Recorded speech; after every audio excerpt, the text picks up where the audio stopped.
One of the highlights of the Woolworths Fresh Food Dome, that's not food, are some of the amazing sculptures on display.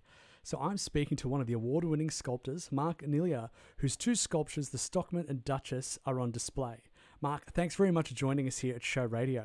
You're welcome. Thanks for having me.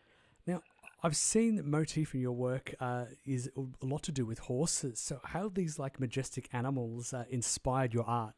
I've always enjoyed sculpting horses. I believe they've got a lot of feeling and emotion you can sort of capture within the pose of a horse. And I think horses are just an amazing animal, like a very strong and powerful beast, but also intelligent and empathetic, I think, and gentle when need be.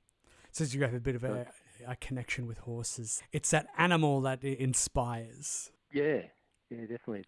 It's an amazing animal, a horse. I think one of the best animals out there, really. So Stockman and Duchess, they're quite the pieces of art on display in the Woolworths Fresh Food Dome. I've noticed one of their heads are up and one of their heads are down. So is there any meaning behind this?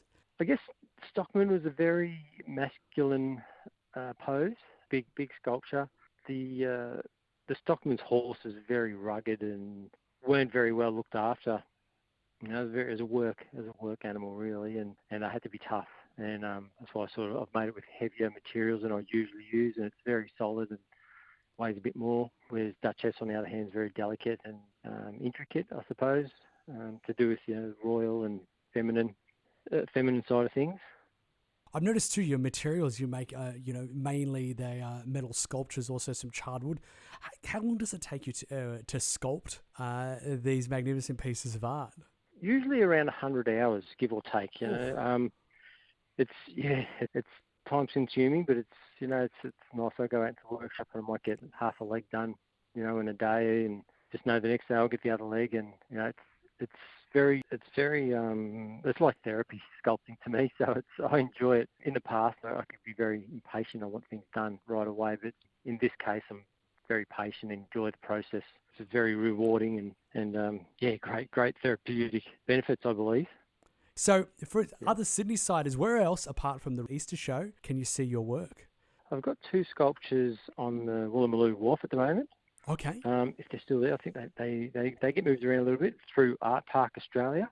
Yep. That's where they were when I last had them. Nigel, Art Park, he moves them around the town, around the city, different destinations, so it could be anywhere, but generally they're at Woolloomooloo Wharf. The two sculptures I've got there of memory is one's Willow, sculpture who looks like it's eating grass. It's very peaceful and relaxed pose. The other one is King, and that was sort of inspired when King Charles came along. So he's a very strong, powerful-looking sculpture. And also in the Hunter Valley, okay. I've got one at the Windmark Winery. Oh, nice. That's very Alpha, nice. actually, Alpha. For listeners at home, do you have a website where we can check out some of these works to entice to go out to Woolloomooloo or even come to the Easter show to check them out? Yes, my website's Mark Niglia, MarkNiglia, sculpture.com. Okay. It's just marknigliasculpture.com. Mark Niglia. Thank you very much, Mark, for joining us on Show Radio. Thank you, Mark. Appreciate it.